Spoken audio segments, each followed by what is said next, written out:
Yeah.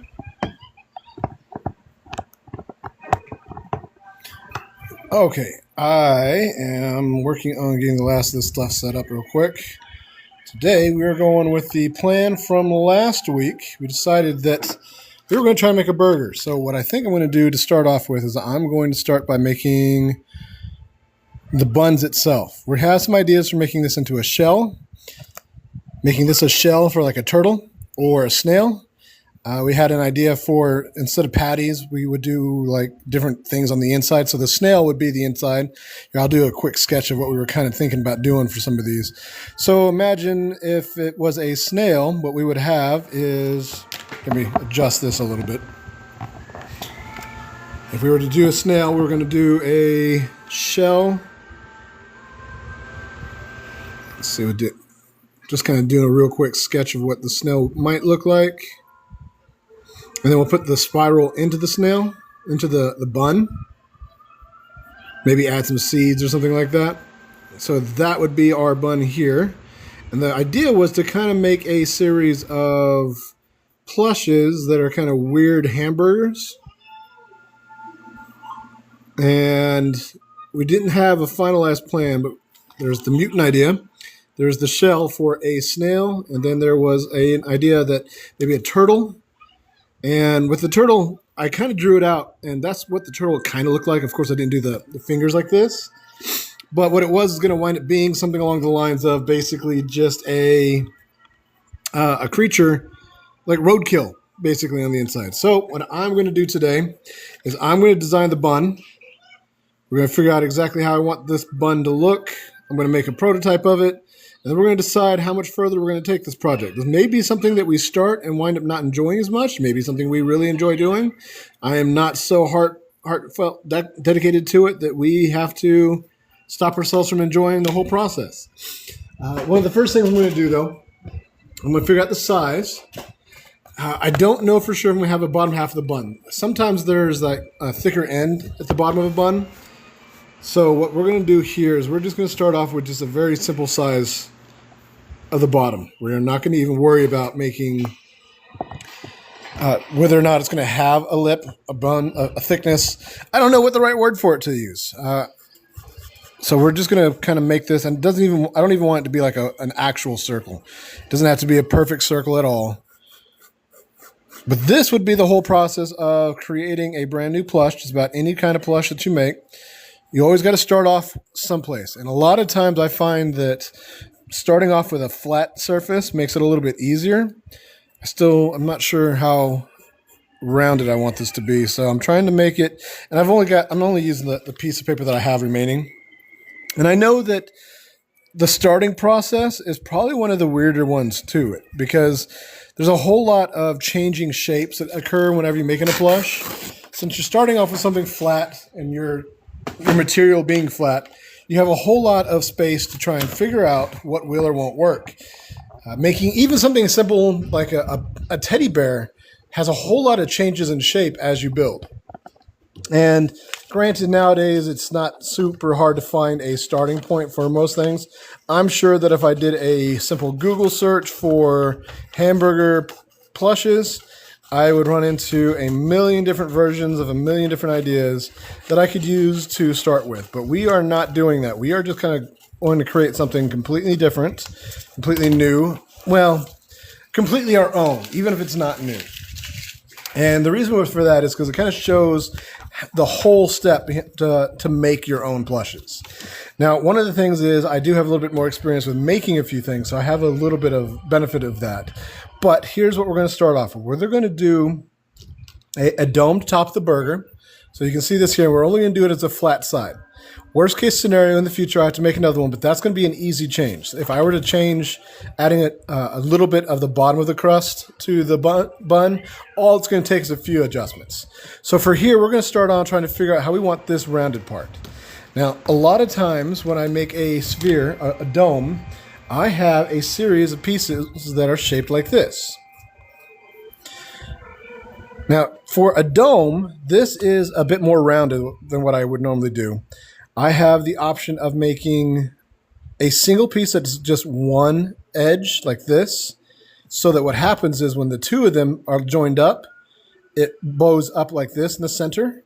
Or you can do it like a sphere, and a sphere seems to be best made with multiple pieces. Between 4 and 5 seems to be the best way to kind of build a sphere. So what will happen with these is when you have 4 of these put together, as you sew them up, it curls them around each other. And that's what helps it takes the shape.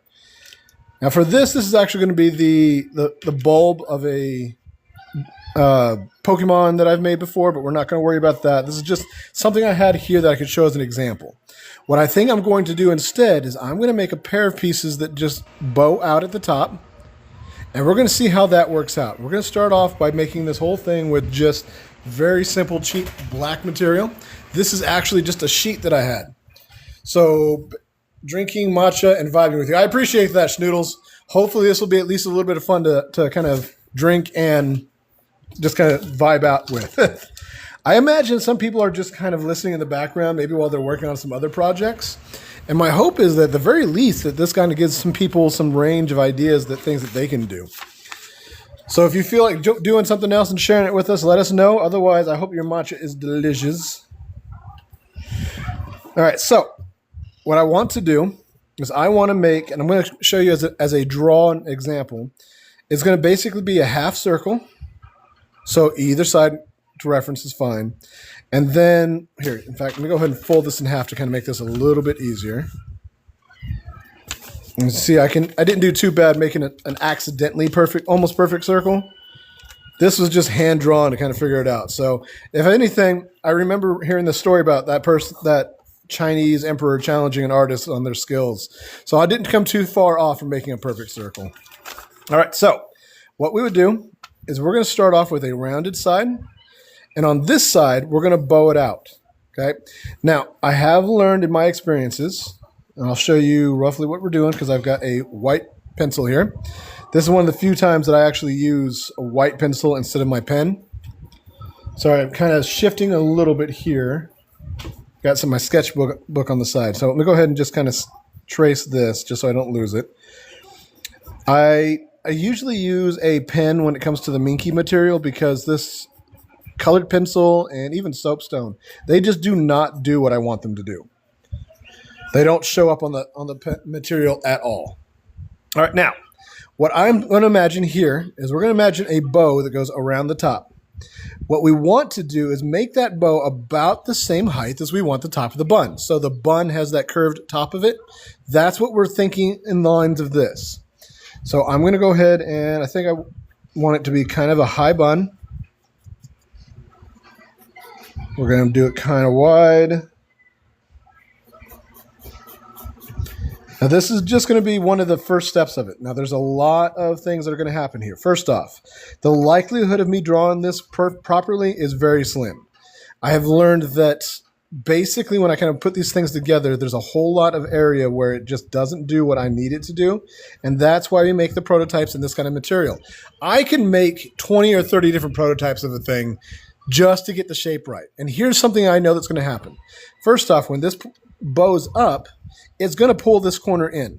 The two corners are going to kind of change shape. They're not, this is for rounded, and that's just not what's going to happen. So what I'm going to have to do is I'm going to have to bring it out just a little bit.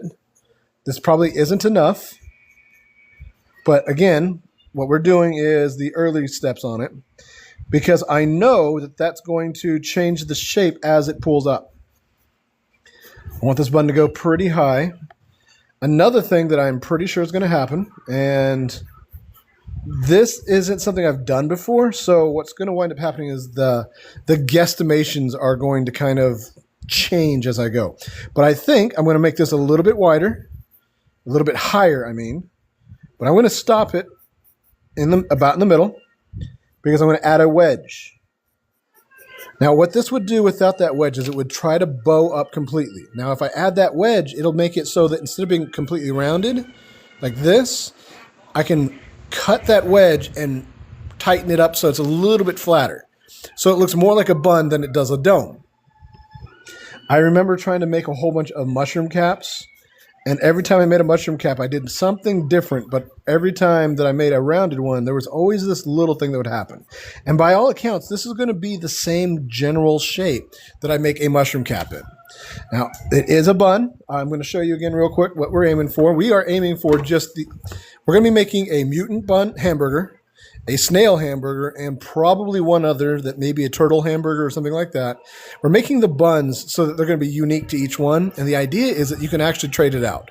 So instead of always being the mutant hamburger, you can actually take the frog out of it or the bun patty out of it, and you can replace it with the other ones, making it kind of like a fun little group set. So the first thing I'm doing is I am designing the bun shape. Everything from here can be adjusted just in little bits between the plushes. So the first thing is I'm going to need 2 of these. I don't have this drawn out the right way, so what I'm going to do instead is I'm just going to cut this one out, and we're going to kind of lightly trace it as well. I don't really enjoy trying to trace one material onto another because I already know that when I use a when I use a paper pattern, that it doesn't very often trace exact. So the material stretches a little bit, maybe it folds a little bit. And then by the time I try to make a trace of a trace, it's like a copy of a copy. Back in the days when people used to use copy machines for most things, I know it's still used, but it's kind of a little bit lesser known of a concept that if you make a copy of a copy, it gets duller each time. Right now, for that wedge, what I'm going to do is I'm going to fold this in half. And then I'm going to... Oh, you know what? I'm going to go ahead and fold it in half this way. And here's why. The wedges can be drawn... See, if you look right here, you can see that that's not centered. I've got the point of it off center. And what will happen is if I don't center it, it's just going to be slightly off kilter. And that's not really a horrible concept. It's just that we're going to try and make that in the middle of the bun and do our best to keep it nice and clean. So normally I would do this on the paper. I would just draw it out and then fold and then cut that wedge out so that I know. And there we go. This is going to be our first attempt at making a bun. And what's funny is how little like a bun it looks. My intention is to make this as the top. Now, I may wind up having to cut this wedge way deeper. There's a lot of other things that could happen, especially since as it stands, this is going to be roughly what it looks like. Here, I'm trying to fold the material just a little bit. Let me get a couple pins. This is a way that you can test a few things. And you could do this with the paper too. If you have your pattern cut into a piece of paper, you can actually do pretty much the same thing. You can use clips, you can use tape, you can just fold it and get a general idea as to what shape it's going to take. And this is what we can expect. Now that doesn't really look like what I want it to look like. I'm starting to think there's a possibility it would be better off doing 4 sections and having it meet at the top. And then basically what I'll just have to do is decide on the width of it as well. Now, there's a whole lot of things that happen when you start sewing these things. And I have learned that sometimes you just have to abandon a process. I've made entire plushes and almost completely finished it before with the scrap material before realizing it just was not going to work for what I wanted it to do. And then whenever I can figure it out sooner, I'm very happy about that. That's definitely a difference. But it's kind of hard to gauge. What will happen is these 2 corners will bow in. So it'll change its shape just a little bit. It's going to be flattened out. I think what we're going to do is we're just going to put it together and see. I'm making a hamburger. I think I just saw a few things here. Kind of scrolling back real quick. Where's yours? Where's your hamburger? I'll make you one eventually. All right. Sorry, I'm scrolling all the way to the top here. Hey, Sammy Sam. Sorry, Sammy Sam was saying hi to Snoodles. And let's see, myself. I don't know what banging yourself means, Sammy Sam, but I'm going to hope that it's not too horrible. It's in the middle of the night for you, Sammy Sam. You need midnight snacks. Yeah, well, you can eat the project when I'm done. Hey, Cat B. What's stopping me? Cat, what's up, Drew?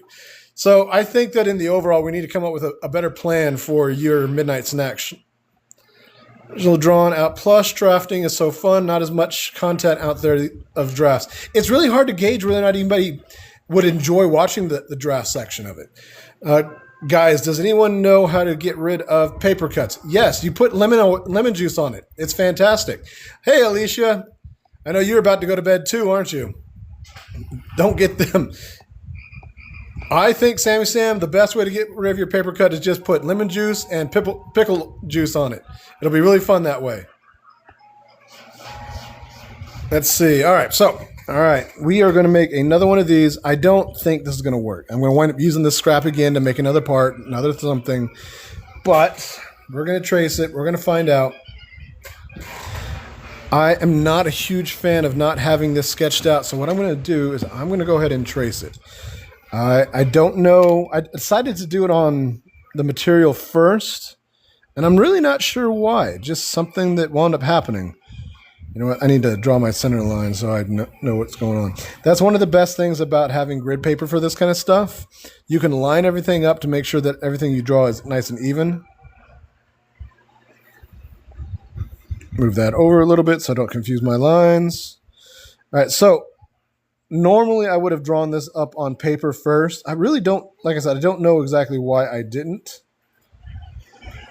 But so that I have it as an example, and what I can do is make adjustments accordingly, I am tracing it now. And what I mean by that is I have found that when you have the paper version of it, cut out or not, once you know what's wrong, say, for example, I know that I made this too wide or not wide enough, like I didn't bring the point out far enough or something like that, what I can do is literally just retrace and then cut it out again. It's a faster way to make adjustments to a pattern. And honestly, I don't know if there's any other way to make an adjustment to a pattern, but that's kind of what the idea is here. And that's why I wanted to do that before I start going, because otherwise I would sew it all together and not have that starting point. I know that I forget to do things, especially the first time around. So let's see. With a plush that is going to be mirrored, you would normally flip it right side up. I'm using this scrap material, which is the exact same on both sides, so I don't have to worry about whether or not I flip it. But it is something you want to keep in mind when you're making your own plushes. If you're making like the shape of a head or a shell itself. My turtle shells have a different front from a different back, so I know that you're definitely going to want to make sure you adjust accordingly for each side. I'm not worried about this being perfectly traced. Again, I've already mentioned that the material stretches, so if I'm using material for the pattern itself, I know that that's going to stretch on me as well. I just need to get just enough so I can cut it out and then quickly sew them together. And what will happen is once I sew these together, I'll know if they fit over my circle. Which, once again, I want to point out, I really don't think is going to work. I really think that what I'm doing here is going to be off in a couple different places. And I'm already wondering if what I should do is just go ahead and make a 4-point half circle, quarter circle, something like that. I think that since I've already cut the one, I feel like I might as well stay dedicated to it at least long enough to sew it together. And what I'm also going to do is I'm going to go ahead and switch out my thread. So I've got my white thread in there, which will make it easier to find. One of the other good things about using this kind of material is you don't have to worry about if it gets messed up when you unstitch it or remove stitches, whatever word you want to use for it. And what will happen is if I sew white thread on a black material and I use a really wide stitch, which I'm changing right now so I don't forget, it's easy to undo. When I've made other plushes live, I have had moments where I needed to go ahead and just cut one section while it was put together, which means I didn't know what it looked like. So I had to take it apart. And in taking it apart, I was able to retrace what I cut. So sometimes it gives you more options on how you can adjust your plush instead of just having to work directly from the pattern itself. Do some shifts here.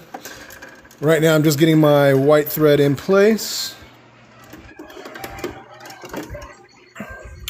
If there's anybody who is needing help figuring out how to rethread your machine, let me know. I will try and scroll back and find out. I'm working on making more posts and stuff like that for learning cases. but I don't always know what is helpful for people to know. I always assume that people know how to do like the basic stuff. I had an operator manual with this, but it did not tell me a lot of things, and I wound up having to figure them out between online and failure. All right, and that should be close enough. Sounds like the dog will be barking any moment now. I think my Mandy just got home. All right. You think so? All right. There we go. First gift they've ever sent. Express your appreciation. Wait. Oh, thank you, Schnoodles. That's so funny. I looked down just in time to see that, and I thought you were speaking. I was like, wait, who sent what? Did what? Who? Versatile plus white thread equals best friends for yes, indeed. Not as long as I don't break it. You know, I broke the other one the other day.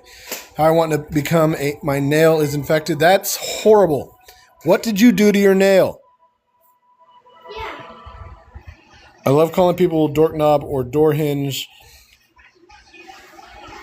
I have not picked a particular name. What I tend to do is call people Steve. So my insult is pretending to forget their name. No, it's okay. It's okay, buddy. My favorite insult is just pretending to forget a person's name and just making up a name for them. And then when they correct me, I'm like, yeah, I know. And then repeating it again. All right, sewing the top here. My son has a habit of asking, what's your name? Even though he knows my name, he'll ask it repeatedly. Yes, sir? See, he'll ask my name, and then I've started answering with an exaggerated Maximus, Decimus, Aurelius, and other things like that, which is only relevant because of the name thing. All right, so let's see what we've got. We're going to go ahead and sew the two of these together. Exactly. That's exactly how I deal with it, Sammy Sam, especially when they're in your face trying to be mad. I do it all the time, even if they are. Let's see.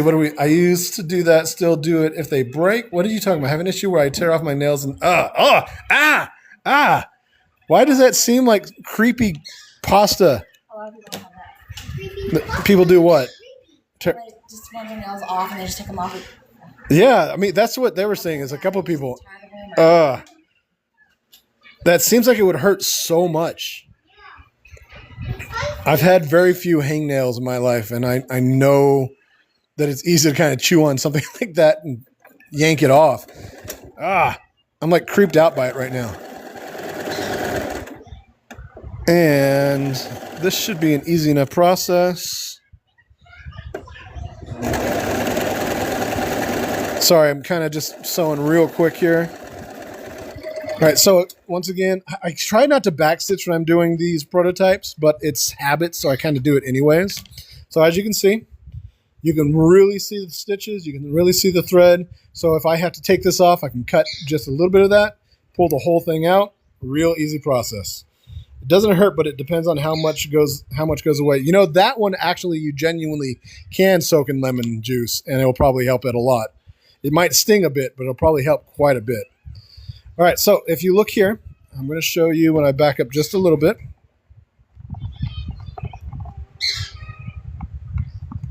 And I'm the only one who thinks Versatile's mic is worse than... Is it bad today? Oh, you know what? The TV might be too loud. If you're having a problem, let me know. I will see what I can do to fix it. But what I'm going to do is I'm going to show you what I'm referring to with this not taking quite the right shape. I'm going to try and stuff this up, overstuff it. Basically, what happens is making a rounded section. See, right here, it becomes more of a turtle shell. And I knew it was going to do it. I just didn't know how to correct it. So I have a couple options. One is I can just kind of cut the rounded part here. But if I want it to be about this size, what I'm going to have to do is extend out both of these sides. You can see how it kind of created a little wedge here instead of being flat. Now, if I tried to sew that on, it's going to create kind of an oval shape. I don't know if you can tell that from here. I heart darts. I spam them in SP. Let's see. Wait, in some pattern pieces. Are you talking? Are you referring to these? Yeah, I'm not sure I understand. Sorry. Let me again. Oh, okay. So these are dart. I didn't know that. I had no idea what those were called. I just called them wedges. I always call them wedges. But that's going to give me a little bit of a flattened edge. I may have to make it smaller. They might be. I'm all self-taught, schnoodles. Literally everything I do is what I've come up with random ideas for or found by pure chance online. So it's very likely that that is exactly what they are called. And I just don't know. All right, so what I'm going to say is it looks like I need to extend this out by another half an inch at least. So I get the rounded part. The downside is I don't know how much that's going to affect in comparison to this circle. So I'm going to lay this out across the top here. We're going to look and see. Oh, no, it looks like that should be good. If I expand that out, it'll flat. Here, let me show you. So many, my bad on using something. No, I figured that's what you meant by so many, by SM. But the darts part was probably throwing them off. I didn't know what a dart was for sure. So I thought at first you were talking about something totally different. Hey, I understood that part. I don't appreciate the mockingness. Let me go get my bifocals so I can actually read what you're saying.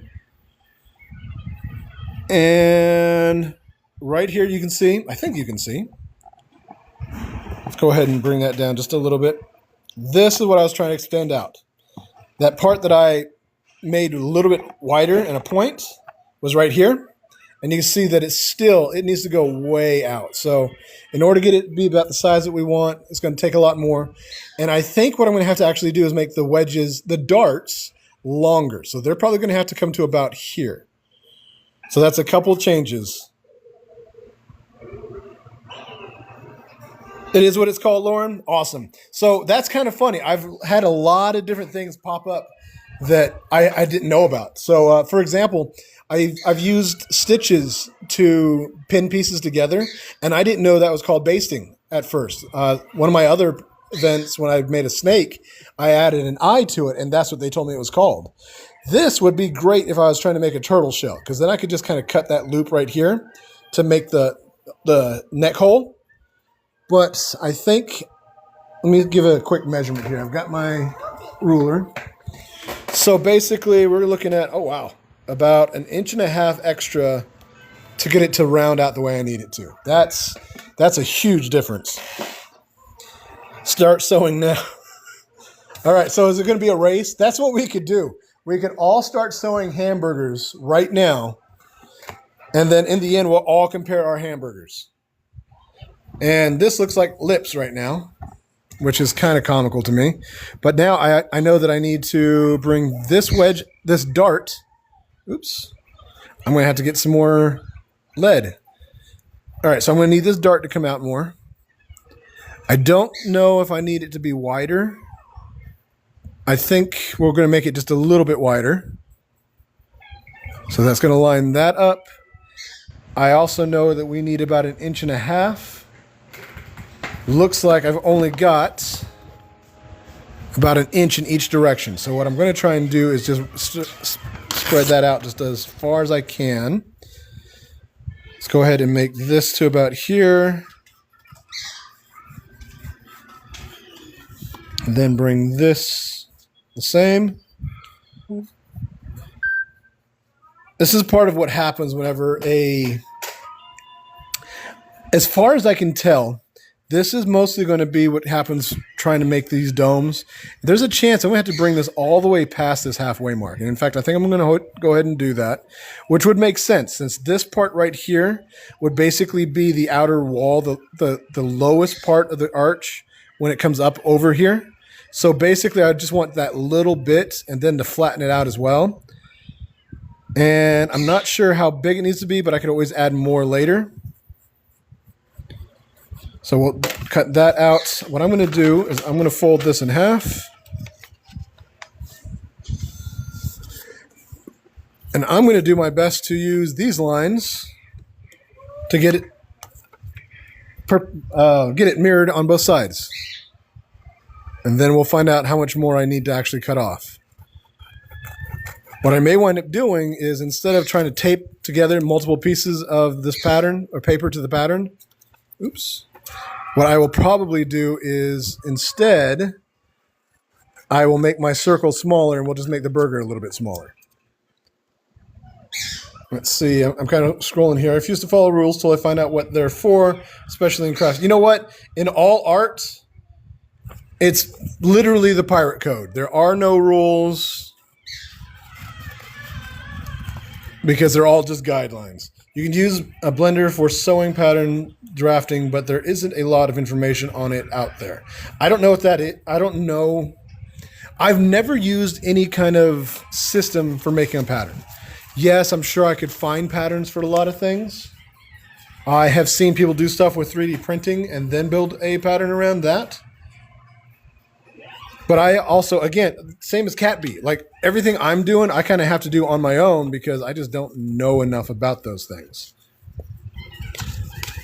And what we're going to do is we're going to go ahead and fold this. See kind of what we're looking at. That really does not look like it's going to take that shape at all. Like, this side is supposed to be rounded. Sorry, I'm trying to get everything to fold like I want it to. Well, maybe it will, maybe it won't.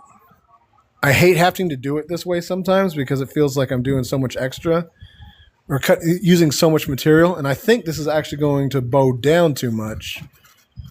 So what I may wind up having to do is over-sew it to kind of get that rounded part. It's hard to gauge because of the shape of the paper, of course, but we're going to give it a shot. Truth be told, if I can get this bun done today, I'll be happy with that. And then kind of move on from there on either maybe a later date once we get some ideas put together. Yar har fiddly dee. Yes, indeed. All right. Let's get this drawn up, cut out, get that out of the way.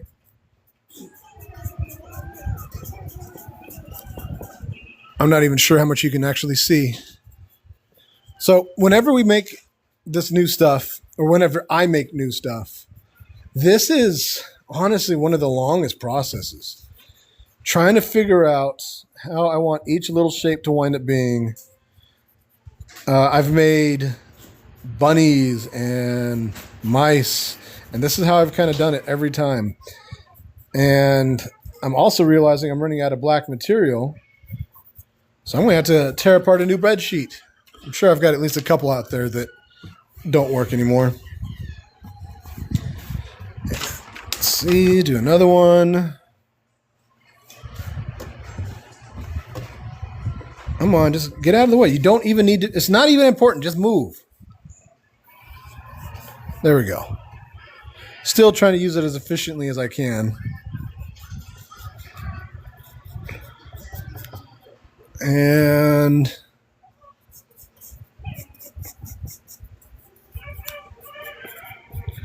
I always love when I finally get to actually transition from using this cheap material to using something real like the Minky. But that's because it takes so long. It's kind of like I've messed up so many times. I'm glad to have it kind of finished. And easy enough. Cut this out. See where we're getting to. Now, once again, basically what I'm doing is I am failing over and over again to make a hamburger bun for a plush. And then, once I have finally failed enough times, we will know how to make it with the real material, the actual fluffy material. I'm kind of looking over my phone, so I'm not really able to see my screen as we're talking because I don't want to cut my finger off. It might make for good TV, but I'm really not interested in the idea of losing a finger today. Oh, but check this out. I finally did get myself a thimble that I can use for my... Yep, so this is the finger that always gets messed up because I pushed the needle in. I found myself a thimble, this probably ancient thimble, and I have no idea what the intended use for it is. But yeah, I finally got something so I don't stab myself over and over again. And I'm not even going to be using it for a little while. I still have to put this all together before I even try and do any kind of hand stitching. But I was really happy with myself for finally remembering to go dig it out. I had it in my leather stuff forever. And I thought you guys might be proud of me for finally not forgetting that. I'm sorry, what was that, Vance? Not me? Okay. All right, sounds good to me. They are getting packed up so that they can head back to Mommy's room so that they're not bugging me because Vance is all loud and obnoxious and he smells funny. Yeah, you smell funny. All right, so this is going to be just a real quick. This should be pretty quick. I mean, all I'm doing is cutting out the test pattern here. I really think I cut this a little bit too wide, too deep. The dart, which is fantastic new information. I love learning the new stuff about what I'm working on. Let's see if I can get this to show real quick. Nope, stay where you are. There we go. And my hope is at the very least that I got the width of the edge right so that I know that the bottom will fit my anticipated circle, the base of this hamburger bun. I don't know. That finger has taken more damage than I know. Back in March, he had to get a bandage. Yeah, I did. I literally stabbed myself through with that. So it's been forever, but like I said, I finally got something. So hopefully I won't have that problem anymore. And I don't mind that this comes off. This is going to have a little bit of a corner, which I usually try and avoid with these darts. But because this is a bun, I think that'll actually help give it the right shape. And then start here. Again, just a real simple. Oh, no back stitching. Don't need it.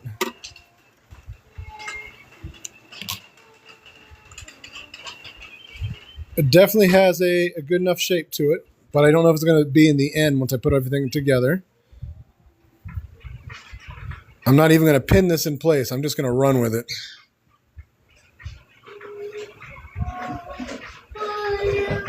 So, again, I just want to point this out. While you're making your plushes at home, trying to figure out how you want things to... Oh, no! So that's the bottom side. That's not the side I want to sew. So this is a perfect example as to why I'm doing these wide stitches. Now I can just grab this and just keep pulling it out. There we go. I don't have to worry about seam ripping anything because I had no back stitches. And that is exactly the reason for doing exactly what I did. All right. I'm trying to look and see. That may have been the right part. That's funny. I don't really know how this is going to take shape. I really think this is what I want to sew, but when I put it together, that looks so rounded. So I don't know. Usually I'm used to this part having a stitch or sewing it, this part right here being really rounded when I try and sew it at these darts. I'm going to keep saying dart over and over again like that's helpful. All right, let's see. I really don't know what that's going to do. That's kind of funny to me. But that's definitely the side that I wanted to be up. And I got this huge dome.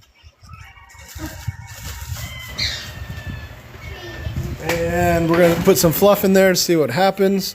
But at least now you can see what I'm talking about when I say that having the wide stitch and the contrasting colors helps out so much. Yep, I knew it. I was afraid that I had cut that wedge too deep. So what happened was, whenever it does get sewn on and stitched, there's going to be these bumps. So right where it over curves. Oops, sorry. The texture is terrible. Guys, I'm about to eat ramen noodles raw. I wouldn't suggest it, but honestly, pour some hot sauce on it. So if you look here, you can see that there's these bumps right here. And what had happened was on this wedge, it curved so far that it actually curved back inwards.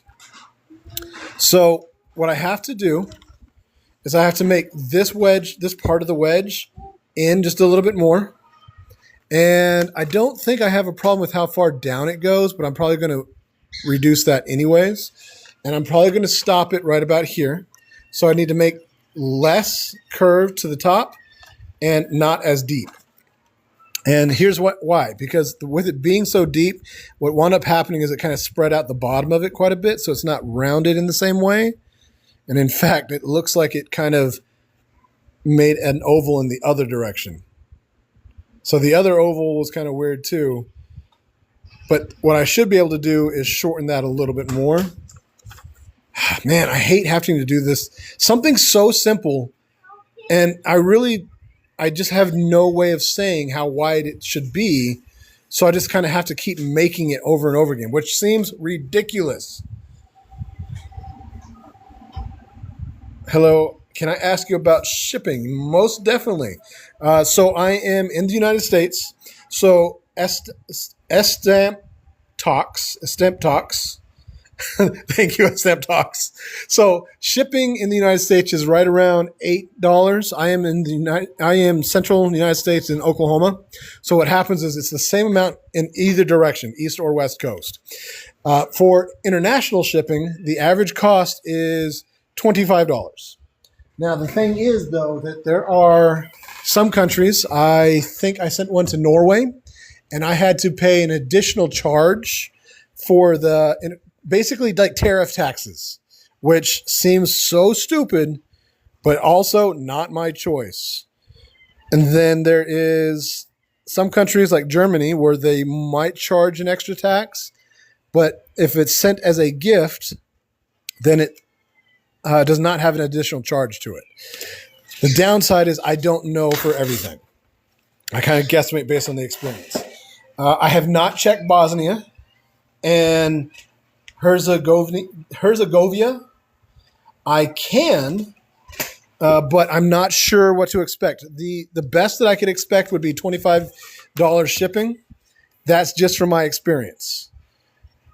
And I know that that's such a pain in the butt too, because what winds up happening is I feel bad and I do my best to make it worth it. And I do my best to add to it, but there's only so many things that I can do under a lot of circumstances. Sorry, I'm trying to draw up my changed pattern as well.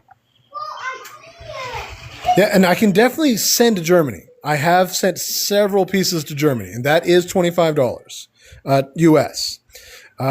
If you're kind of curious as to how payments work, I can take PayPal, and apparently PayPal does work in Germany as well. Let's see here. All right, so that should be my two adjustments. I brought it in, and I made it less deep, made the dart a little less deep. So my hope is that this will be better. I feel like there should be enough information here to help it so that I don't have to make 3 more of these. I've only got like a finite amount of this material, and I really just don't want to have to keep doing that. Once again, folding it in half so I can mirror the cuts. The dart on top looks too funky. Maybe have the darts on the bottom. So the reason I didn't want to do that is because, let me show you a couple things here. That is absolutely no problem with StompX. Anytime you want, you can also send me a message. We can chat it out. If you give me a country name in text message or in direct message, next time I go to the post office, I can ask there. The furthest shipping I have is Australia, and the average is 25. So if that helps, we can kind of balance out from that.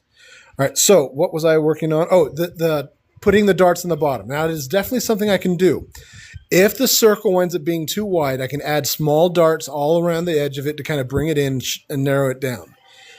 What will wind up happening is that would flatten out the side, which is definitely a good thing for a burger.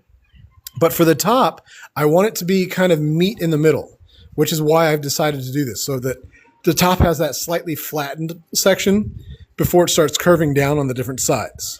So that's what I'm aiming for when it comes down to why I'm doing the darts on the top. The darts on the bottom will definitely help bring down the circle if I can get the rest of it shaped right. So let's say that it's too wide of a circle, especially with whatever I have roughly planned. The darts will help by bringing in pinches of it, and then that will bring in and make the bottom the circle that I need it to be. Does that make sense? So I'm trying to show you roughly by doing this. You can already see that by adding just what would be 2 darts, it creates a more of a rounded edge than this wide round edge that I've got here. So there's a lot of little things along those kinds of lines. If you are making ramen, I suggest that you throw a skillet with a little bit of oil or butter in it, throw in some like sandwich meat or some hamburger or leftover steak or chicken, Spam even, and add a couple of veggies, and then add a few seasonings and sauces to that. That's how I always make my ramen. I like it with, one remote is over here, and then the other one should be over there on the far end. All right. Is he, no, don't worry about it. All right, and I am, let's see. Maybe one of the things I need to keep in mind is widen this and then bring that down a little bit too. So maybe what'll happen is with this a little bit wider, that'll make that more of the hamburger shape that I'm looking for. And then this being circular should meet the base of the plush a little bit. Now, one of the things I also do, I want to say this out loud because of anybody that is working on making their own plushes. Monculus thing, add flavors, encourage more viewers to share. Thank you. Okay, so you move the darts to the bottom half of your wedges, adds roundness, but as a result, the top layer should flatten. At least that's what I think. Well, I think it's going to be a combination. I kind of think you're right. So, okay, what I was saying, let me go ahead and say this real quick. If you're making a pattern and you are something more complex, this is very simple and I can tell the difference between each one of them because of my wedge. But if you are making small adjustments, you're going to want to mark each one of your new patterns, because what's going to happen is eventually you might go too far with the new one and have to go back. So you need to know which one is your new one. And if you crumple everything up each time and throw it away, if you realize you've gone too far with something, but something looked better on an earlier one, you wind up having to start over and kind of work backwards. So I keep all my patterns. I'll throw them in a pile, get them out of the way, and I will label them all as well. Now, what you are saying is basically, it sounds to me like what you're saying is that having a wedge on the bottom will flatten out the top. It might. What may wind up happening is I might instead have several wedges darts along the side of the bottom of it, and then it will curl it in, because that's exactly what would happen. You can see by doing this, it does pretty much that same thing. My hope is that this will get me close enough to the round and the flat that when I do have to make the edge smaller, I can bring it in by adding small wedges. And that'll also give me that little bit of a flattened outside of a bun. So I see what you're saying, and it kind of balance in both ways. Now, the thing is, this might literally just be a preference kind of design. So it might work both ways, but since I've already started this way, I'm going to see if I can make it work because I'm stubborn. And there's a chance that in the end, I will completely abandon this and start doing it the way that you suggested, because what you suggested actually does make a lot of sense too. I don't want anyone to think that I'm being super stubborn about the way I put this together, because honestly, it's a basic idea and I don't know how I want it to come together. I am starting to think I shouldn't have made the bun so big. It looks like I should cut this down by half, and then I can make more, because I'm kind of running low on pattern material here, and I already know that this is going to take 1 or 2 more. So I think what I'm going to do now is I'm going to go ahead and do that. I'm going to cut this. I'm going to change the size of my entire pattern. And then when I'm done, I could always just make it bigger using that same shape. But as stands, on top of that, this is already huge. So if I have the bun about this size, that's not a bad size. Nah, we're just going to keep rolling with it. I think that if I just keep rolling with it, I'll feel just as good as if I change what I'm doing. All right, now let's try 2 more and see how lucky we can get from this. It's kind of aggravating because I wind up having to find more material. And the truth is that when I go to buy material from the store, it is never quite as soft as what a bed sheet is. So I already know that I would rather use bed sheet material, and I'm probably just going to wind up buying a brand new set and just cutting that up. I know that if I bought new material and I washed it, it would change how soft it is. But I've still never had the experience of doing something like that and it making enough of a difference for it to feel like it was helpful. Even with using it to make things, I keep reading about how you should pre-wash your stuff so that it doesn't shrink on you. But since most of what I make is plushes, I just don't do that. It doesn't change it, doesn't make it softer, doesn't make it feel better. And it just adds an annoying step that puts a whole lot of fluff inside my washer. So when it comes to this kind of material, every time I've washed it, it's not made enough of a difference except for to fray the ends. And I hate having the ends frayed because it just makes me feel like it's going to fall apart on me. Do you know how many grid paper you have gone through? You know what? I don't know completely, but I used to, when I was making a lot more new patterns, I would probably go through 2 a month. And when I'm lucky, it is just 1. Even now, I buy a specific one too, because I don't just use it for the material for sewing. I used to use it for my leather work as well, because I would do the same exact thing. I would draw it over and over again, make adjustments. But I found that some of them, because what you have to do to transfer a pattern onto leather is you wet the leather and then you trace with pencil on the paper so that it kind of leaves the indent, the mark on it. But I found that some of the graph paper I was buying was leaking out and I'd get like blue lines on my leather. And when I stain it, they didn't always come out. So I have to stick with this specific brand, which I don't even know. I just have to look at it based on the cover art. So if they ever change their labeling, I'm screwed. But yeah, I go through quite a bit. And I think the only things that I don't use it for are like flat paintings and drawings. But I even use it for the metal work that I do when I make jewelry or what I'm going to be making my new thumb armor. I'm going to wind up using grid paper for that. So I also keep all my scraps because I never know how big I'm going to work. And that seems like a long answer for such a short question. And a moment of silence for my continued yammering. There we go. This is almost done. My hope is that between this and the wedges that Schnoodles mentioned putting on the bottom, that we might actually have the shape we need with a whole lot of hope. Let's see. So Sammy Sam decided they're going to make some ramen. Did Sammy Sam say that they were going to make it like the big way or the quick way? Because I don't make it the quick way anymore. I'll throw the noodles in, but I'm always cooking something else to go into it. And have any of you ever added mayonnaise to your noodles to your sauce? If you haven't, I highly suggest it. It sounds weird, but mayonnaise is just eggs and oil. Well, preservatives and stuff when you buy it from the store. But it thickens up your sauce and it gives it kind of a nice little tang. So if you haven't done that, I really suggest it. I like long answers. I'm curious. Always asking why. Quick, but I put ranch and spaghetti. Okay, yeah, ranch and spaghetti is actually really good too. Also, Worcester sauce and hot sauce in spaghetti sauce when you make it. Both of those taste great when you combine it. My stepmom, who I call Mama, she also puts cream of mushroom soup in her spaghetti sauce, and I love that.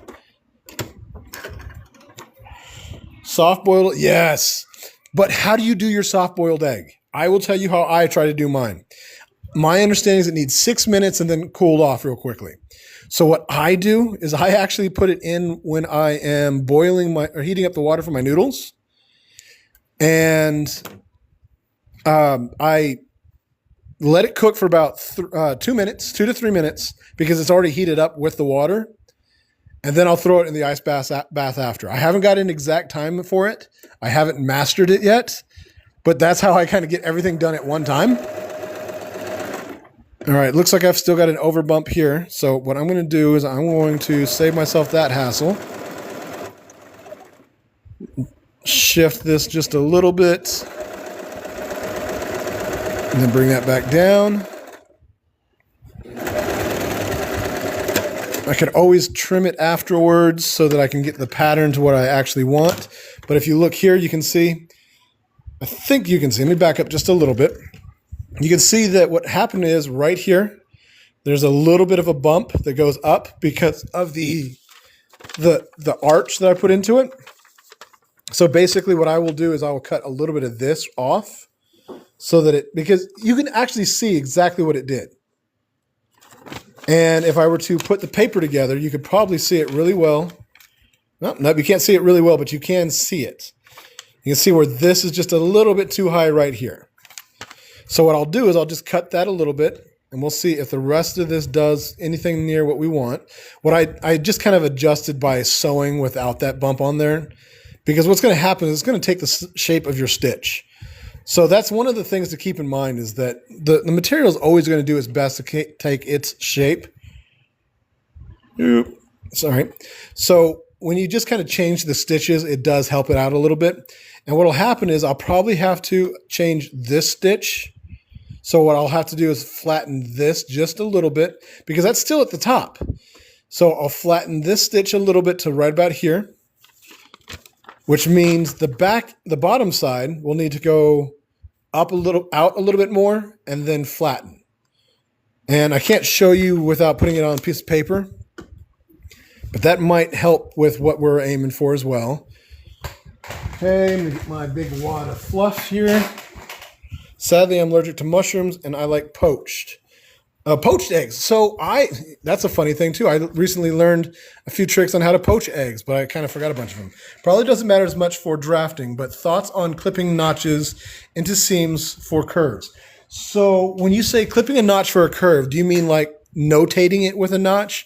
And by notch, again, do you mean cutting, like, for example, just a little notch like that? And the reason I'm asking is because I use these notches as mark points. I will cut a little notch, like for example, on my rats, the way that they go into the head, I will cut a notch on the side of the head so that I know where the ear starts instead of having to mark it. Also, check out this little guy. He's going to be a jester. He's got a very cruddy, kind of cryptid look to him because he's supposed to be a kind of a creepy guy.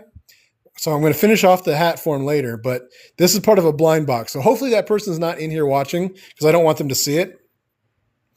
But basically what I'll do for notches is I'll use those to mark things. Helps prevent bunching and improves curves. Apparently. Oh, I know what you're talking about. Like, so you're talking about like the side, cutting that with the notches. So no, we were just talking about how we like to make our ramen a little bit, Sammy Sam. So there's a pair of scissors that you can buy that actually cuts those wedges. And yes, that does work really well. I only haven't done it because I haven't gone to buy them. I try not to spend too much money on anything. So that's why I haven't gotten it. But it does look, I've seen a lot of people making really small rounded things and using those scissors to do that. All right, so let's see. We've got... I think this is pretty much the shape that we want. I'll do some adjusting for the top. You can see where I was talking about where it needs to be flattened out. So the bottom, this is the part right here. That's going to need to come out before it comes down a little bit. So I will flatten this just a little bit and change its shape. And in fact, I will show you what I'm going to do. Instead of making a new one, I'm going to go ahead and cut this shorter so that it works on taking that shape with it. So I'm just going to cut that just a little bit to kind of bring it down. My hope is that what will happen is that I'll bring it out and then it'll start coming down a little bit sharper. And should be able to just go ahead and take this one apart to redo that. So also making sure I don't use the wrong scissors.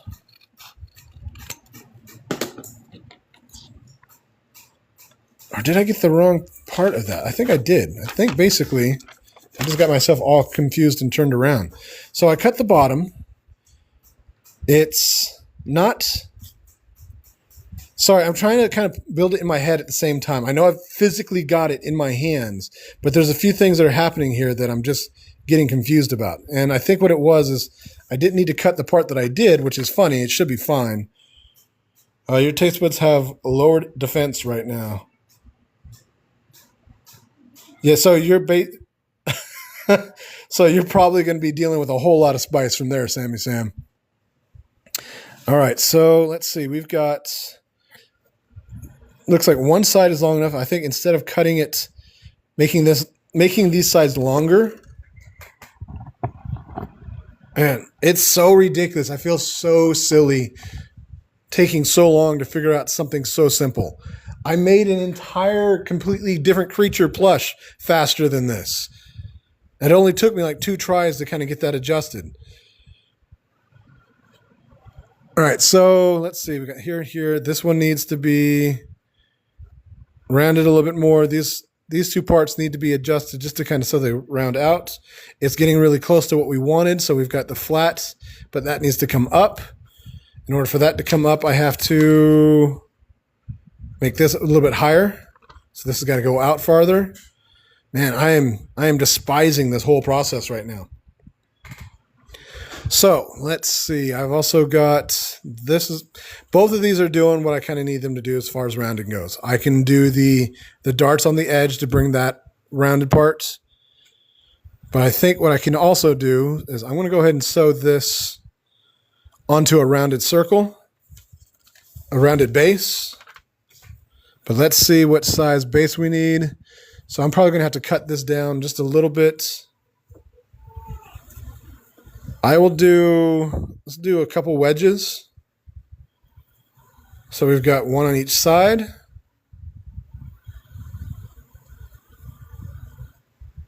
Just a couple short ones. Well, short but wide. And that should bring it around enough. So let's go ahead and I'm going to pin this.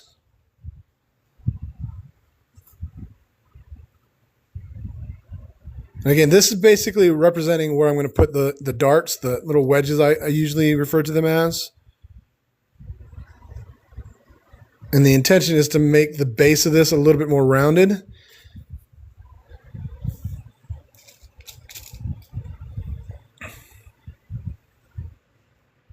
This is part of the reason I have never really done any... I started doing it before with the Cthulhu and a few other things. But it's so funny to sit here and try and figure out something so simple and feel like I'm failing so many times at it. Looks like this circle is going to be about the right size. I'll make it just a little, I'll keep it that size and then I'll pin everything. And then if I have to cut it shorter, I will. So what will happen is these won't be folded over like this. You can see it's kind of bunched up, but that's because what I'll do is I'll cut that little dart in here. So that'll bring the rounded parts. That'll change the shape of the whole bun quite a bit. I will sew a Stella Octangular, mark my words. I'm a Miracle Musician fan, okay? So Stella Octangular. I'm kind of curious as to what that is.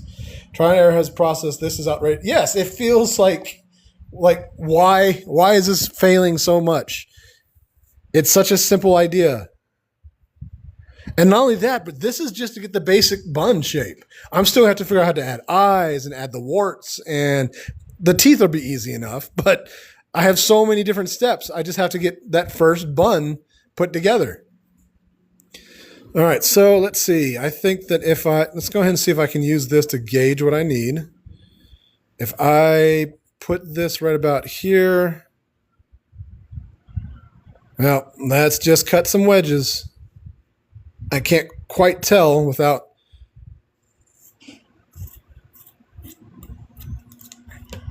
actually doing it. I'm going to cut the one here, and then what I'm going to do is I'm going to sew it, restuff it, and then we're going to see what it looks like on the other side, and then I will make an adjustment accordingly. Okay, and now what I'm doing is literally I'm just testing it on one side of my piece. If it doesn't do what I want it to do, then I'll know that I can adjust for the other side, and then the other side will be what I use to trace my new pattern with. Doing everything I can to not have to do everything 20 times.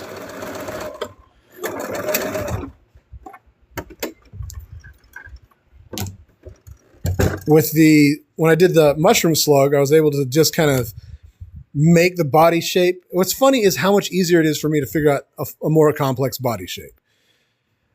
And then let's go ahead and put this back in here.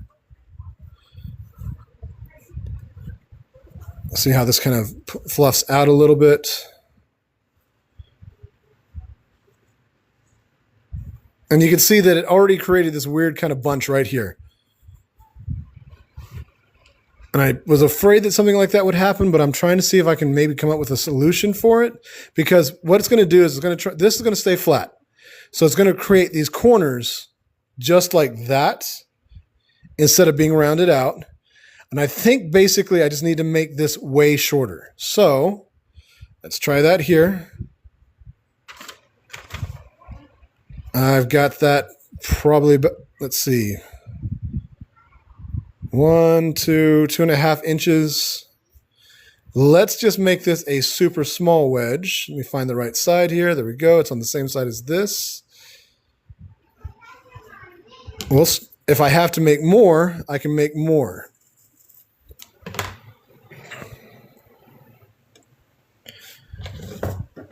It is actually kind of easy to add a bunch of small wedges. I found that if I do the wedges just right, the darts just right, I can actually make butt cheeks on a plush. I haven't done that except for on my Eevee, and I haven't changed it so it's more butt-tastic. But it gave me the realization that I could do that by adding just a bunch of small wedges to make essentially a crack. Yeah, see, that's already better. See, just making a small wedge.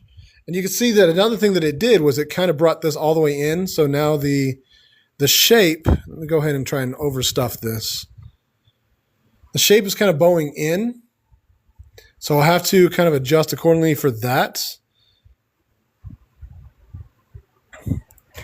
So let's see, I've got a whole bunch of failure here. And I'm starting to think, okay, well, if I rounded that out a little bit and I rounded that out, let's see what happens real quick. I keep forgetting to look at the screen to make sure that you guys can even see what I'm talking about while I'm talking. And round, round, round, round. Do the same over here.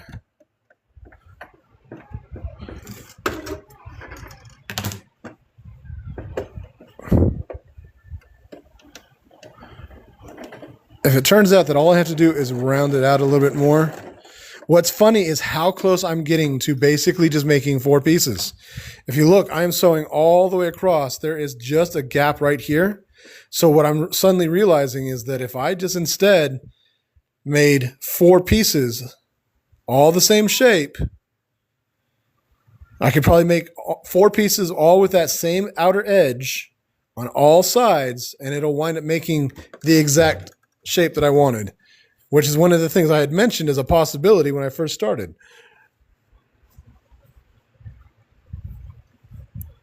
All right, let's see what this does.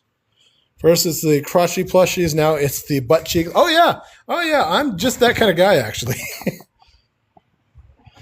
And look at that. So the side of this plush, this side is doing exactly what I need it to do. I mean, it's arched correctly here. There's no tip where it's too high or too low. Let me see if I can adjust a little bit here so that you can see what I'm talking about. Yeah, so basically, what I now know I need to do is make 4 pieces, each with this shape mirrored across. And even on the bottom here, It's rounded out like I need it to be. Sorry about that. Yeah, so I went through that whole process trying to avoid making 4 pieces, only to wind up finding out that the perfect method will be these 4 pieces. So let's make a new pattern. Let me mark this so I don't forget what I'm doing or what side it is. It shouldn't be hard to tell.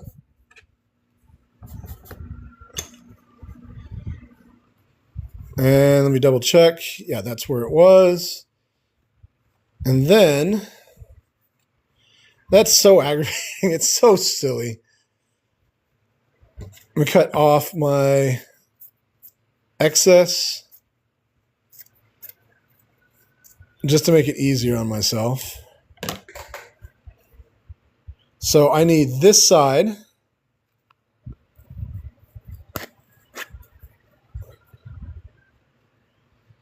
And see how easy that was to undo because of the wide stitch and no back stitching? It still seems so, something just doesn't seem right about that. So when I get the 4 of these put together, that was the top. That seems, I mean, the rest of it seemed like it looked like it was going to work. Now I guess I just got to trust it. Let's go ahead and see if I can't use this to cut that. I cannot. I am so confused in my own little way here. So I know that this is the halfway point. Sometimes when I make a mask, I try to use as little cardboard as possible just to realize the tactic I use makes me use way more than I want. That's exactly what's happening here, Sammy. Like, quite literally, I thought, well, if I do it this way, it'll make it a little bit easier. And then only to realize by constantly changing it that this is exactly what I needed. I think the only problem I'm going to have here, so this is the side that I want. And I'm going to make mirrored. I think it's just going to be a case of finding the right angle for it. So I think what I'm going to do is I'm going to use this angle so that I can kind of assume that. Let's see. I'll put that as the center point. Start from my right-hand side, my left-hand side. And I'm almost out of pencil as well. I forgot about that. Make this my center point. Nope, I'm going to move it over so I'm not having to fight the edge. And then I'm going to fold this so that I can see roughly where I need it, what kind of angle I need it to be, because it's not too far off. And if I have them both at about the center, so there we go. So that should give me a center line. That should also give me the point at which, basically, like I said, this is going to be just mirrored in accordance to this side. And then I will follow this to that same line. So now I should be able to cut this shape, both sides, of course, and then make 4 of those that should line up to make what I need. I'm going to hold on to this because I might be able to salvage some of these pieces to make my final wedge. And then this circle might still be too big, but that's okay, because if this winds up making the bun that I need, I can always just make a new circle to match what that needs to be sewn onto. And let's go ahead and write 5. I don't know what the heck that first shape was supposed to be. Like I had a stroke while I was trying to write the number 5.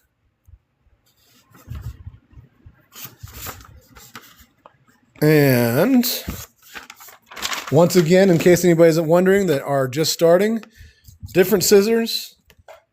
This is my fabric scissor. This is my paper scissor. I learned in school that if you use the wrong scissors, a drama kid will jump out of nowhere and slap you with a salami stick. It's not enjoyable. I mean, it could be. If that's your thing, totally okay. Holy notification sound. Also, you just got notified. So here is what we're looking at. I'm going to round this out just a little bit better. Oops, sorry, that was a little bit too high, but still. I think that that's going to be needed to be adjusted so it becomes an actual circle, but I'm just going to leave it as is. This is going to be a top. We're going to cut 4 of these. Let's see how much material I have. Do I have any material that's going to work? No, probably not. None of my previous patterns are going to fit that, so I'm going to have to use an entire new section. Let's try and see if this is going to salvage.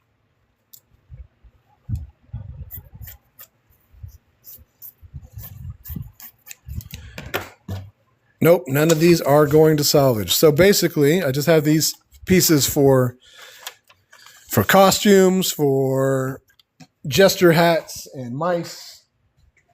But that's okay. We'll live. First, should start a YouTube and make long form content. I'm not sure what long form content would be in comparison to the lives. But what I do is I actually post my lives on there. So you help me figure out what I need to do, and I will work on doing that because I am trying to expand, trying to do a little bit more, trying to get my name out there, all those things. And it looks like this pencil needs a sharpener as well. That's fantastic. I am just kind of running out of all my things all at once. I used this pencil to draw a design on a binder for Pokemon art and never sharpened it, so I'm surprised it survived this long. So I need 4 of these. So you could maybe make more in-depth tutorials or whatever, and maybe some smaller story times. I could do that. I really want to do more variety of things. I want to do more art. I want to do some metal work, leather work. And honestly, that wouldn't be too bad of an idea to start doing that on YouTube. Just start making videos. I can do it as a live here. And then it doesn't have to go anywhere here, but I can save it and then post it there in the exact same format. And then basically what happens is it starts giving me opportunities to do more variety of stuff here as well. So that's not too bad of an idea. And I'll definitely add that to my list. It's one of my problems right now is that with my son being home, I don't have quite the freedom to work. Although I just realized today, he's very good at not trying to be a bother. I think he understands roughly what's happening to a degree because he even told Mandy to be quiet when she got home. He told her to whisper, so he knows at least a little bit of it. Last week was his first week being home with me alone while I tried to do one of these, and I couldn't do it. It was too much for me going on. I had a whole lot of stress happening anyways. So I did my very best. We were as patient as we could. We drew up some stuff, came up with some ideas, but he sat on my lap the whole time. And that doesn't bother me. I want to be very clear. It's not that bothers me. It's that sometimes it becomes too much to try and do creative stuff. I don't know if you've ever tried to write a story while being distracted by the TV, but it's kind of that same concept. There's multiple things drawing your focus and it becomes harder to remember what you're working on. Let's see. You make long form. Help me because I don't have to stay awake. Yeah. You know what? Right now, the Versatile Deviant on YouTube, you could help me out by just kind of telling me what is or isn't working there, but I post these lives. So you started with us, a couple weeks ago? And I've got maybe 20 videos up there right now. So if you are interested, definitely go give that a follow and then tell me what I need to do better. I am definitely open for getting critiques. I'm definitely open for learning. Today I learned what a dart is, and I think that that's awesome.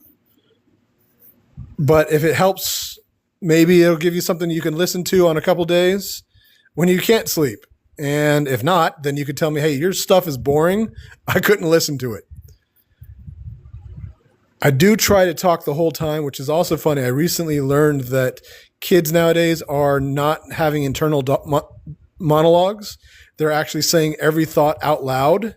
So they go to school and instead of thinking to themselves, they're having entire conversations saying every thought on their mind.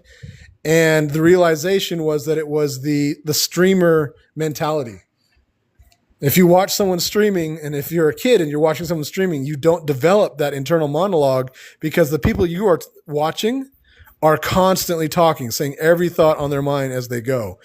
And I'm really glad now that Vance isn't always in the room when I'm doing this, because I'm not that guy usually. I'm very talkative when it comes down to it, but I am not a constantly going kind of person.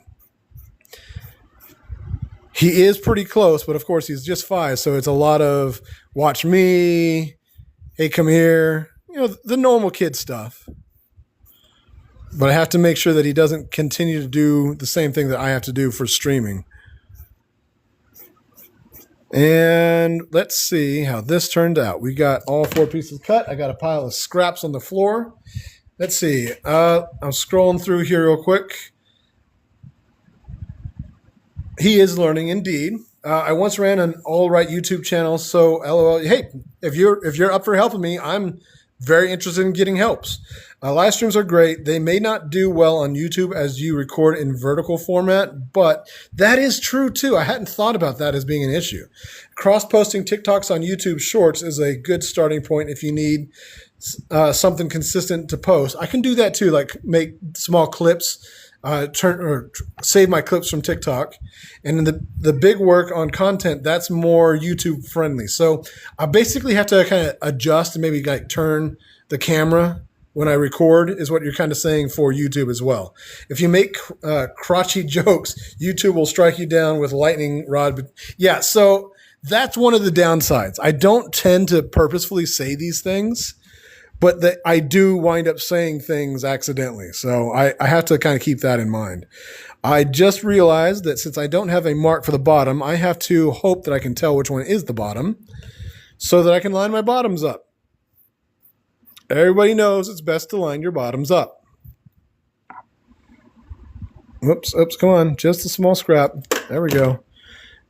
And let's see, I think here and here. Okay, so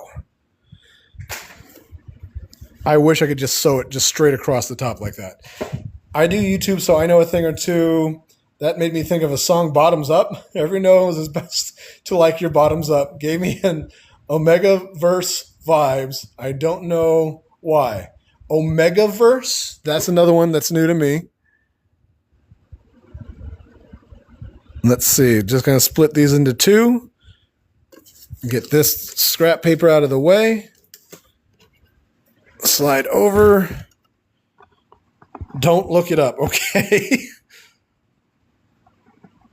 Let's see. Trying to turn everything so we can see stuff.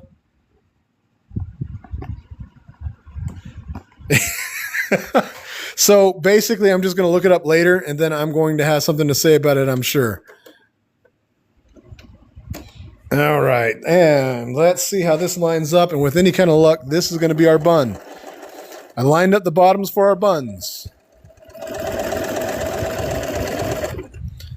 And then do that here.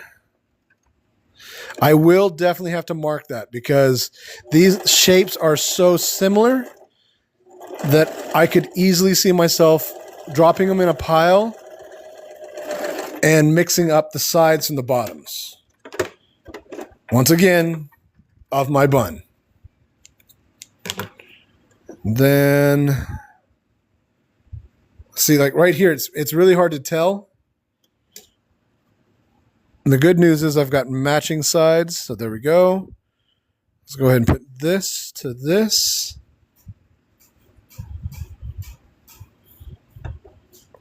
Now, the thing is, I know that this design works. So one of the problems is I may have accidentally done the bottoms. Whoa. Let's look at that real quick here.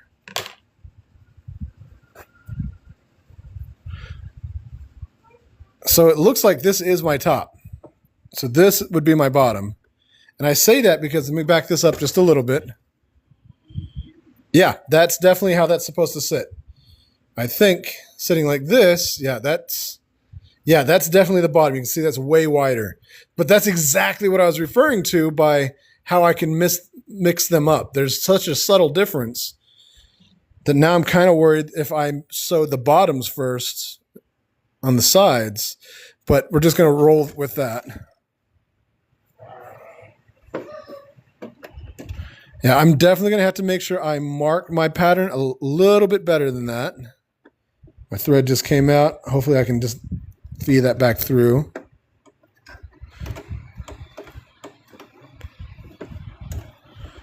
Okay.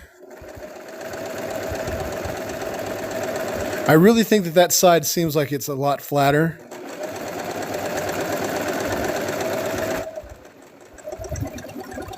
Now, one thing I learned quite some time ago is that if you're sewing a sphere, a ball, what you can do is after you've sewn, because this is almost the exact same way that you would make one of those, obviously since this is just like half a dome.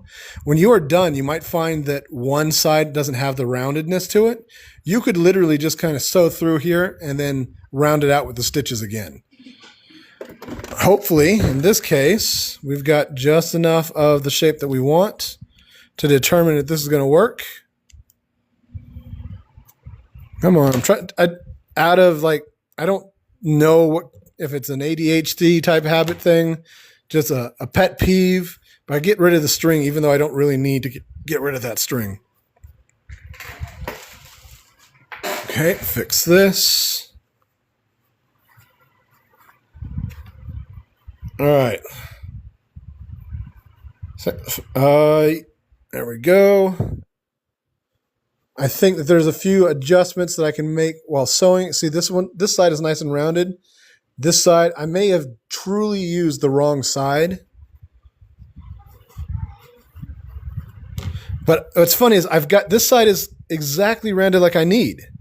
So I don't know if maybe I actually, the sides are wrong. So maybe these sides are wrong and this side will end up being right. Or what happened? Because you can see right here, this bulges up and it's not supposed to. Oh, well, so what I'm kind of thinking is maybe I've got the bottom on the edge.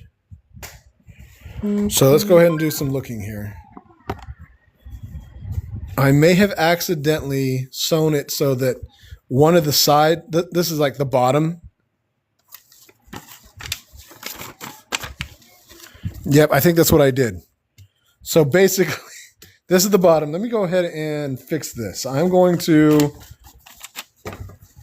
This is going to be my registration notch. That's going to be my bottom. That's going to be too big. I just realized that with that there, I have to guess. Sorry, with that there, I have to guess that edge. I should have done that differently. But I definitely am sure that that's the bottom that I sewed into the side.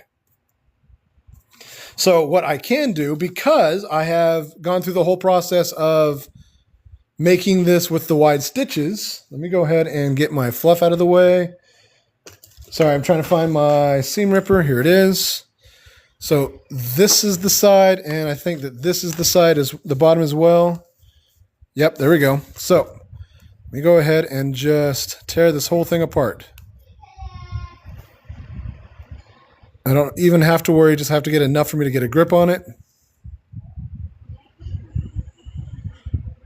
This is one of those benefits of not worrying about getting a tight stitch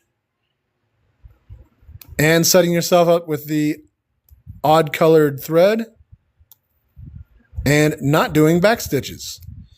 All those things are important to, it's important to do a tight stitch and matching thread whenever you're doing the final piece. But for what I'm doing here, because I know that I'm going to have to undo things that I mess up, I just undid that entire side in half the time. Before I forget, we go ahead and mark bottom, bottom, bottom, bottom. So now I can just kind of pull this apart. Get the last of this thread out. And then I can still use this side. That's not going to be a problem.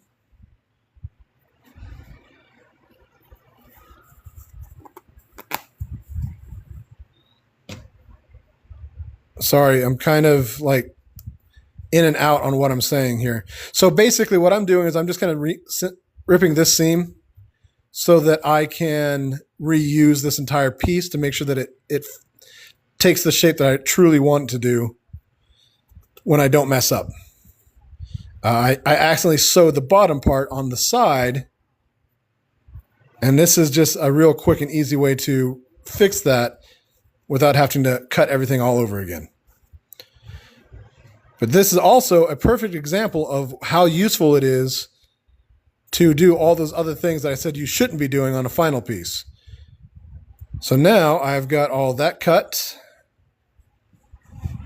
my two pieces, and all I have to do is turn it. So since I remembered to mark the bottom this time, I can now put my two sides together and resew it. And we'll see if that does what we need it to do this time. I never like messing up, but when I do mess up, I'm glad that I occasionally have a plan to make it easier, and I can show you guys what I'm talking about as far as a mistake goes. Yep, there's my B.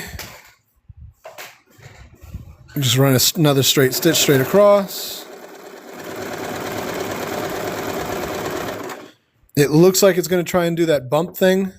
Like this part is a little bit too far out. And I'm not sure why it would do that, but we're going to find out. And it might just be that I'm thinking I want a circle, but I'm forgetting that I want a flat top bun. Get this thread out of the way. And let's see what happened here.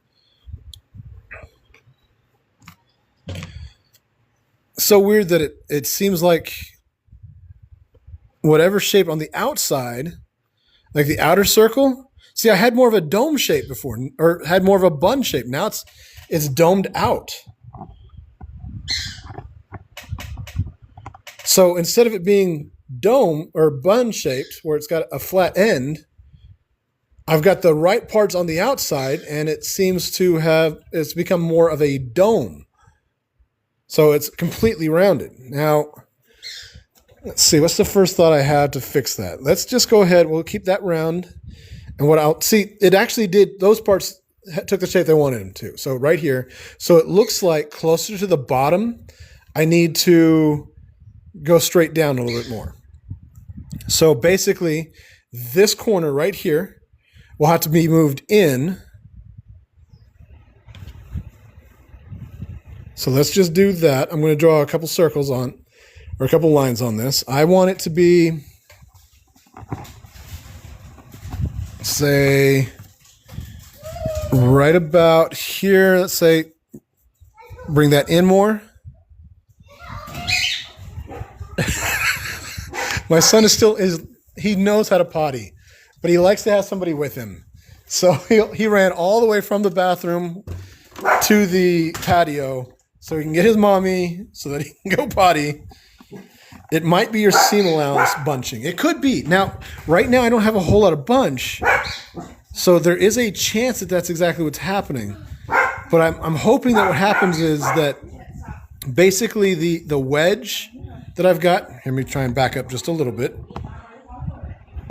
It could be the potato bun. I don't know how to spell that brush. We don't want that. We want a hamburger bun. All right, so here's what we've got. We've got this shape.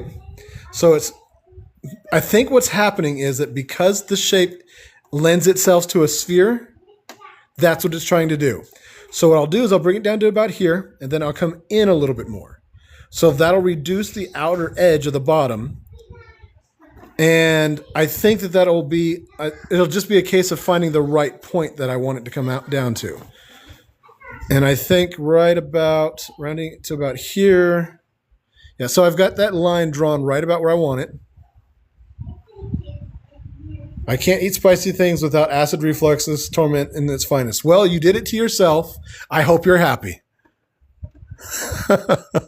So now the next thing is not only do I have to bring this up, but I have to round it out so that it doesn't become a corner. So let's go ahead and do this.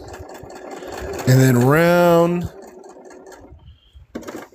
Oops. And then I'll cut that loose. Cut my thread out of my way. I think that that's going to do roughly what I want. To mimic it on the other side, I'm just going to draw a little line where it stops and where it starts so that I can do the same thing. I'm only going to do it on two sides. That way I can see roughly what it'll do. And then I can adjust the other two sides afterwards or in the pattern so that I know, so that I don't do too much of it at once. Like I can kind of gauge a mistake and see what fixes it. See, I can already tell that it's kind of taking more of a bun shape. And then, so that's just going to be a case of rounding the edges properly. What's that? It may need to be a little bit less of a sharp curve from the current corner to the next.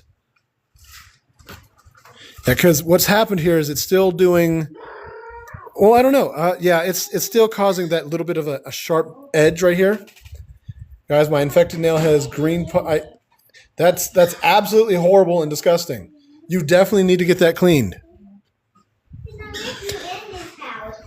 All right, so that did bring it in. So we've got this rounded up part here. It gave us that little bit of shape, but it's a little bit too sharp. So let's see if I make... What kind of adjustments can I do to fix that just a little bit? Because I want it to be rounded all around. I want it to be an even round. And that worked out here. It just too sharp. So maybe what I can do instead is I'll keep this rounded. And I will start bringing in like wedges on the side. Just a tiny little wedge. Dodge side effects. Okay, I am thinking. The difference in shape is, it's such a subtle thing. So it's so funny that the shape here is working. So maybe it's just that I looked at the wrong side of it. Maybe I just need to fill it. Because if you look here, these sides actually still do what they want. And that's not the side that I changed the shape on, is it? No, it's not. So I'm starting to think maybe Dodge looks so wrong, even though it's written more like written than that. I'm not even sure what you're referring to. I mean, Dodge means dodge. So this is too sharp. It's got the kind of the bun shape that we want. It's just that what it causes is a corner here. So this section doesn't, which means one of a few things. One, I could do more wet sections so that I double the amount so that shape goes all the way around. I can also change it so I put wedges on the bottom because this really does actually look like what I want it to look. That section right there looks almost perfect. And with it being like that, it should also round out pretty nicely instead of having this corner that bunches and it causes it to try and flatten. It's so many choices and so many options. And I kind of hate the fact that I don't know what's going to work best. I do know that by making the adjustments on here, I can kind of fix that accordingly. So let's say right here, I'm going to go ahead and pull this out. This is the one that I just put in. Oh, wait, no. This is the one I just put in. And what I want to do is maybe adjust and sew in some of those wedges to the side, the darts, the wedges on the bottom of it. And again, this is a perfect example as to why you do the stitches the way I've got them set up.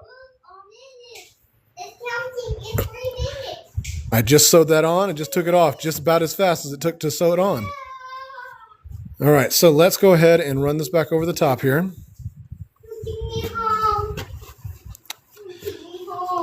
All right, so with this being the shape, the top is doing what I want it to do. It's got that decent kind of rounded top. It even flattens out like a bun would do. It's just that it's too wide out here. So I tried to sew it so that this wedge comes down, and all that did was create a corner. I think I will try. Let's see, Loki. The black fabric makes it look like the ghost pepper burger. Yeah, I remember seeing that actually in Dodge. But okay, I see what you're saying. You're saying that it just looks wrong when you say it. I know what you're talking about. I've typing wind and wind. It's kind of the same thing. That looks wrong.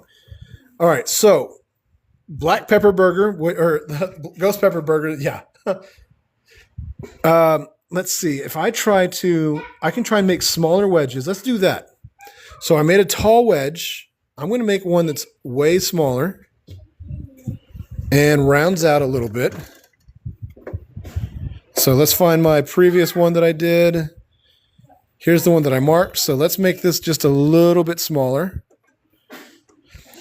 And if this kind of moves us in the right direction, I can do several of those, including putting some in the middle here. So let's do just a small wedge again. I'm not even worried about trying to make it perfect for the same from each one. I just want to make it rounded enough to show, and then to bring the edge in. So basically what I'm trying to do is I'm trying to make the base circle a little bit more narrow. And then if I have to, this method of kind of sewing this up will give me the option to actually change the wedges or add more wedges as well. Get this over. I'm hoping I've got this in a position where you guys can see both sides. You must cut the fabric in the shape you want. Yes. So that will be what I do. In the end, I am going to cut this fabric accordingly. Now, one of the things is that because I'm trying to round out a few things and flatten out a few things, I know that I could probably just draw the shape that I want and then cut sections of it out. But what winds up happening, because of my, I guess, inexperience would be the right word for it, I am kind of on my third pattern trying to get it to be the right shape. Because there's a lot of little things that happen to me that I don't realize are going to happen. I know I just want that bun shape, but it's all these little things adding up in small ways that are creating corners where I don't want them, creating too wide of a circle on the outside. So what winds up happening is I'm just making all these errors trying to get myself in that direction. And adding pieces together kind of adds to that, because I can't do just one flat piece that I start removing from. And maybe I can. Maybe it's because I haven't tried the right things. I will admit fully that because I am self-taught, all this is just the best ways that I have found to do things, which does not mean it is the best way. But it looks like I've got a little bit of a wedge here. By adding those little wedges, I've got that kind of rounded out like I wanted. I think that there's a whole lot more shapes that I'm going to have to kind of cut into it. But I'm going to try and do a quick little stitch in these corners or in these sides to see if I can't get it round out. Use a ball cap and cut a pattern larger than a ball cap. Yeah, that would actually be a really good idea too. I'm not a cap kind of person, so I may have to look and see if I have one. But by the time I'm done with today's stream, I'll have probably cut this so many times that I will have figured out where I needed it to go anyways. There's always that possibility. So I'm going to do real quick here. Let's go ahead and add this on. The truth is, Angela, that basically when I'm kind of doing these, I'm firing at best guess scenario. And I know that there's got to be easier ways to do just about everything I'm doing. But I am doing my best to kind of plan it out as I go to reach there. and show how to kind of start off with the harder with the things so people can do it themselves. Now, one downside to that is, and I fully admit this, I may be teaching people the wrong way. And I am not intending to do that, but I've had a lot of luck making plushes in a lot of different formats and a lot of different shapes. So I'm hoping that my experience is just enough where if anybody sees the mistakes that I'm making, like for example, what you were mentioning, just little things can help me kind of get there faster. And I am always happy with changing my way of doing things. From the looks of ball cap pictures online, they have 6 triangle segments, but the alarm from every alarm. Yes, that's because I had to make sure that my son did not despise the sound, because that is his get ready for bed alarm. And I did not want it to be a fight anytime he heard that same thing anywhere else. I didn't want it to be one of those Pavlovian things where he starts falling asleep when he hears any other alarm. But yes, that is exactly what that is. That is the alarm for every alarm, everywhere, at all times. And it is also super annoying. And yes, I do think it does not surprise me that ball caps have way more wedges than I do. We had mentioned just a little bit ago that I might need to add a separate one to make it, to like make 8. So let's see what this does. That may have solved our entire problem right there. Hold on. If you're using plush minky, 6 might be an excessive amount. Yeah, it would be harder to do, but if it does what I need it to do, honestly, sometimes that just works out best. I'm just going to assume that stiff fabric is like wood and you need more pieces to make it flexible.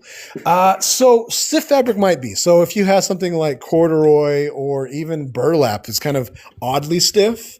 But minky is somewhere in between. It's soft, so it's movable, but it's not as soft as cotton.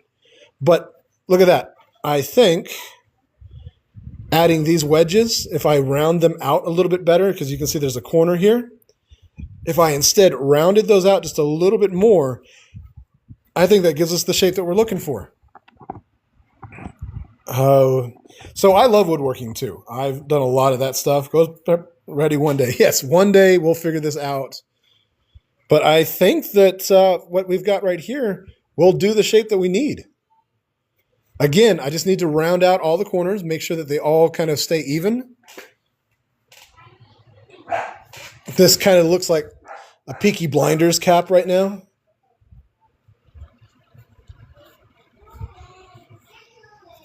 And I think that if I had the base sewn onto it, that would actually be what we needed.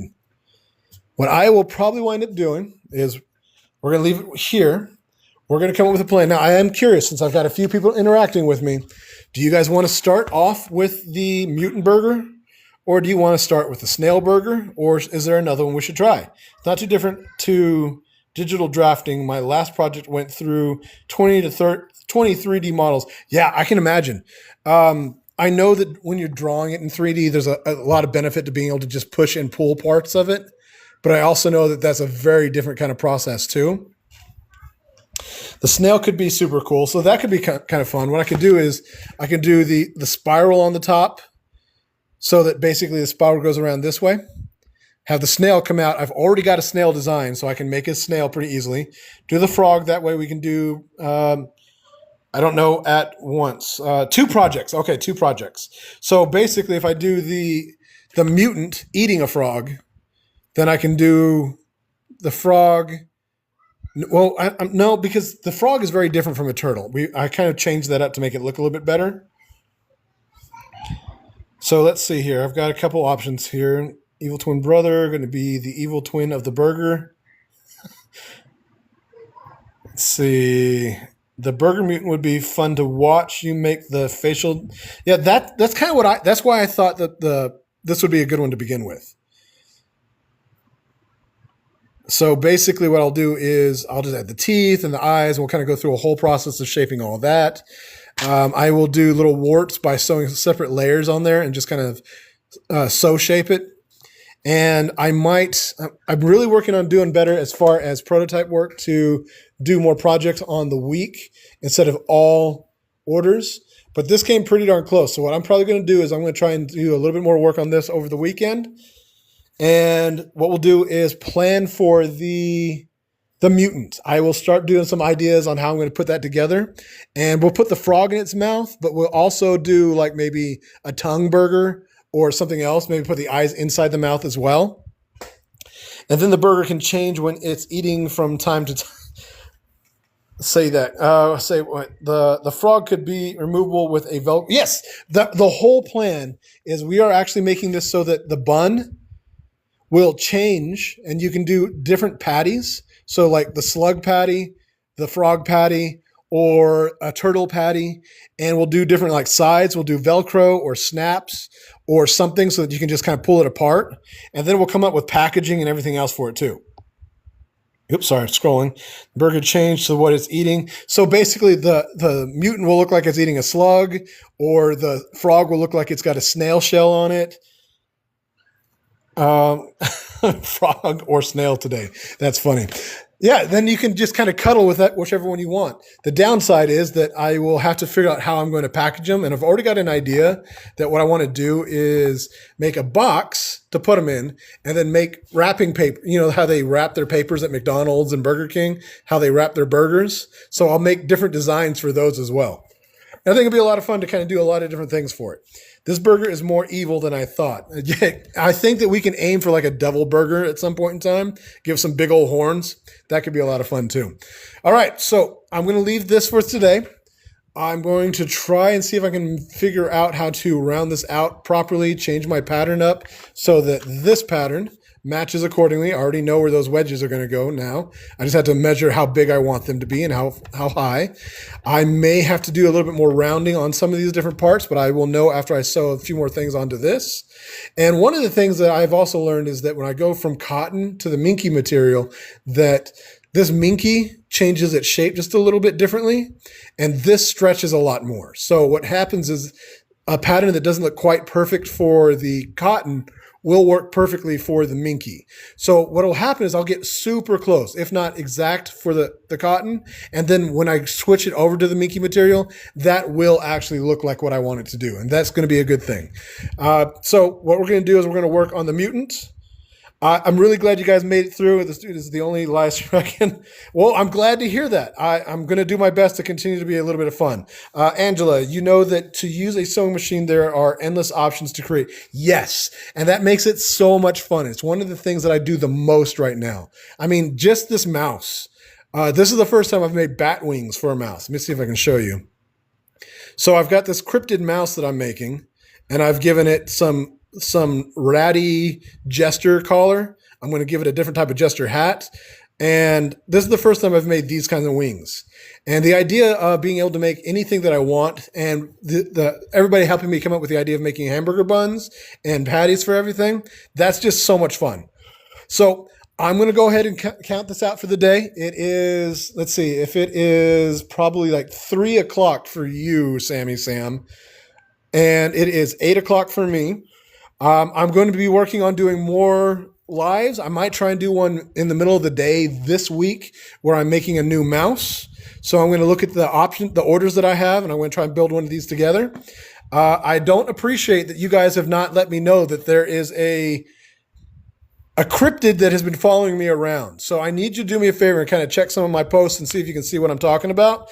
Other than that, it's been great having you guys. Thank you so much, Cat B, Sammy Sam, Snoodles, Angela, thank you for your help as well. I hope you guys have a great night. Sammy Sam, get your finger checked out. You guys have a good one, and I will see you the next time I'm on.